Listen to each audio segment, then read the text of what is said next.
Wall Street remains braced for a recession, eventually. That's in part because consumers are poised to slow down their spending. Everybody is talking about the recession and how to get prepared for the recession.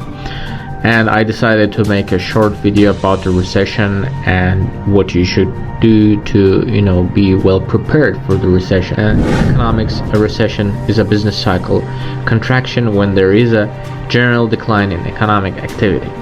Obviously, there were several reasons to have this recession that we are having right now, which some people said it is a recession and some other people are saying that it is yet to come. I think if you're in any kind of business that is related to consumer spendings, you're dependent on people's spending money habits, you feel that people try to spend less than they used to do. There are several reasons that this is happening. Of course, the main reason, war between Ukraine and Russia, but there are also several other reasons that were coming before that. Obviously, the first reason was the COVID. There was a shutdown of economy that was created by people, by the governments, and basically when you shut down economy, people obviously stop spending. We all know that the measures were taken, thanks God. I believe that those were one of the best measures in all the world. And the government basically handed checks. Since the dollar is the world reserve currency, none of the many other countries of the world were able to do this. So basically, if you live in the United States or Canada, some other state that was able to do this, then you're lucky. And this created inflation. Obviously, when there is a high demand and less production produced, they go up in price. So basically, there were several reasons that we got where we are right now. But of course, the main thing came after the gas prices went up. And if you think, okay, I'm not related to the gas prices, I live where I work or I work from home, then you're wrong, because everything that you use is basically being brought to you nowadays, especially with a delivery. Everything needs to be logistically managed. Basically, if you're living in United States, almost 1 out of every 4 physical things that you use is being made in China. And obviously, when the gas prices are going up, who are selling those goods have to count that into the price, and you may not feel that much of a difference overall in prices. There will be definitely a spike. It might not be right away, but in construction materials, for instance, there was a spike that resulted in much higher cost of the new construction. Generally, that was one of the reasons that we don't have the situation similar to 2000 to 2008 right now. By the way, in Google Trends spiked in the search after April 17. Basically, for since February, people started to search for recession more and more, and this is obviously one of the reasons, one of the indicators of real recession that we have right now.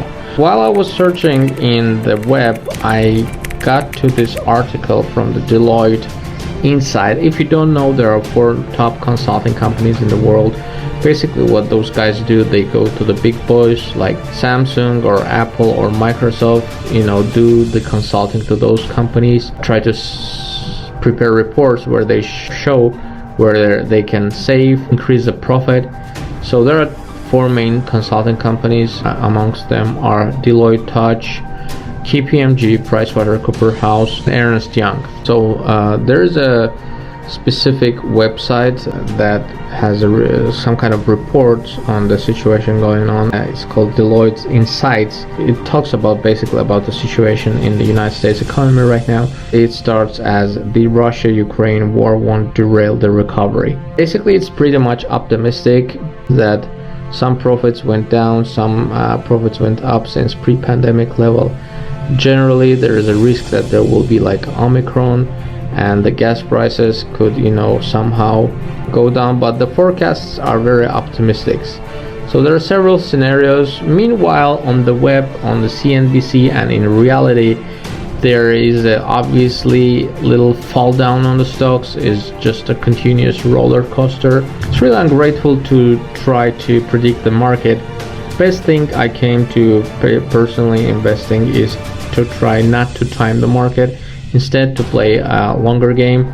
It's obvious that in the long run all the stocks will go up. My personal favorite part to invest is obviously real estate. Regarding real estate, many people are in the hesitation right now. Should you buy, should you not? Personally, I think that prices will go up because United States has this constant flow of immigrants. And with all this craziness that goes on, United States still has a positive birth rate. Although demographic problem is one of the biggest problem according to Elon Musk, I think that it is not that critical as it is in some other states. Obviously, much less than Chinese. Overall, I think we're in a good place to be. For upcoming 10-20 years, US economy will be the biggest economy. Although it's predicted that China will be bigger in 2040, but no one knows what will happen. As a person who was working in China for a certain time, I can tell that the biggest issue in Chinese economy is that people don't trust Chinese economy. People don't trust yuan because CCP has all tools to manipulate yuan, and at any time basically they can change the course of yuan or confiscate whatever they want. Recently they had one of the richest people in China, the head of Alibaba, Jack Ma, was basically stolen in the broad daylight. I assume he had some disagreements with government, or they basically decided, okay, we can shake this guy, he got too much money, maybe he can share with us. And this is why even Chinese businessmen and governmental officials, obviously they do it, not openly, but they still invest in United States economy. Dollar is still best currency, and I think there will be much better in upcoming years. My prediction regarding the real estate market is that it will grow. The prices, unfortunately, they won't go down significantly. They might halt growing, but in a bigger perspective, since the Fed won't be able to pump up the rates continuously, someday there will be significant change in the market, taking into consideration the general situation with the market, how the prices kept growing during the older history of the United States housing market. They will still keep growing, and I'm very positive on the market of the real estate. Thank you for watching, guys. If you like this video, don't forget to like and subscribe to my channel.